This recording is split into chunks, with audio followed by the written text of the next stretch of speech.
Did your turbo just blow? Are you blowing a ton of like white smoke out the back because your turbo seals are gone? Do you have like a nice little project you're trying to budget to make it a nice little race car, a little track car, a sand rail, whatever, and you just need a turbo and you don't want to dish out $2,000 for a nice, super expensive turbo? Well, we have options for you guys. If you guys have a factory car where your turbo is blown, you can either go factory or you can go aftermarket. But in the aftermarket, there can be lots of varying prices and you want to decide, what you want to go with, what's going to fit your budget. Or if you're just trying to fix your car and you don't want to spend $2,000, $3,000 at the dealership to get a factory turbo, we have an option for you guys as well. So we're going to be doing a little bit of an unboxing from a turbo that we got from MaXpeedingRods. So we're going to be taking a first look at one of MaXpeedingRods' newest turbos. It's a GT3582. These turbos are super affordable. I believe this one's like 200 bucks. So for something that you're just planning on doing as like a nice little project, you want to make some power, you want to build your own turbo kit and not spend thousands of dollars on an aftermarket turbo kit, this is one of the options that you can go with. The turbo is clean. The turbo has like this oily film on it to make sure it doesn't rust. It's got like covers over the turbine housing. Everything looks pretty good. Looks like it has a little bit of an anti-surge. You have a nipple here for a boost reference. So if you're gonna be hooking this up straight to your wastegate, it's already got that set so you don't have to drill and tap. So that's a big added bonus. Let's spin the blades. That feels nice and smooth. I feel very minimal shaft play, which is normal for all the turbos. You just don't want a ton of shaft play. And you don't want, if you push on the blade and you see that they're like rubbing on the housing, that's a big no-no. But this one's doing really, really good. Another cool feature that I noticed, it looks like they marked down everything. So everything's tightened down and everything's marked. Quality control's looking good.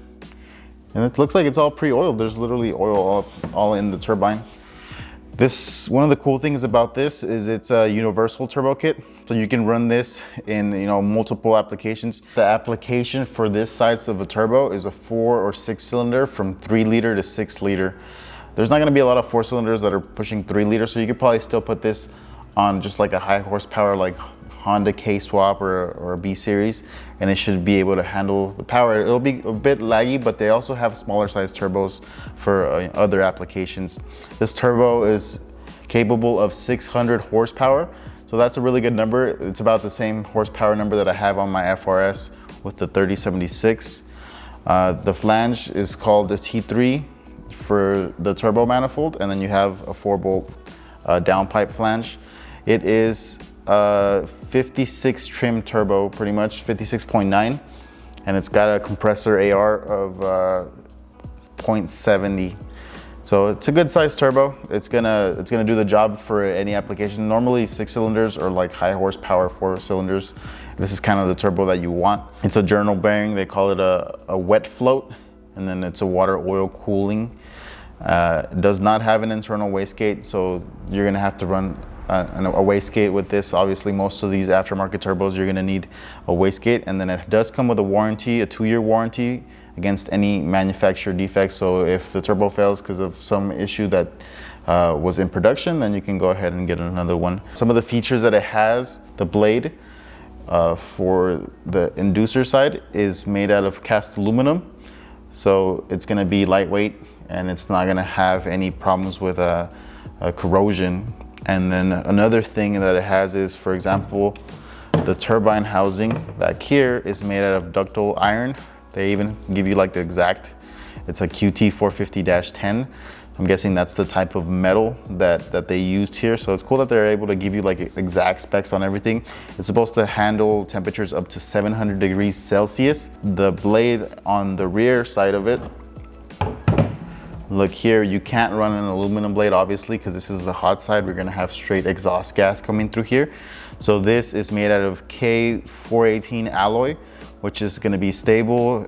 It's gonna protect against oxidation, and it's gonna have a lot of temperature resistance up to 900 degrees Celsius. So that's kind of what you want. You want to have all the metal stuff back here and then all the aluminum stuff. It's, it's your basic components for turbochargers. That's how they've always been made.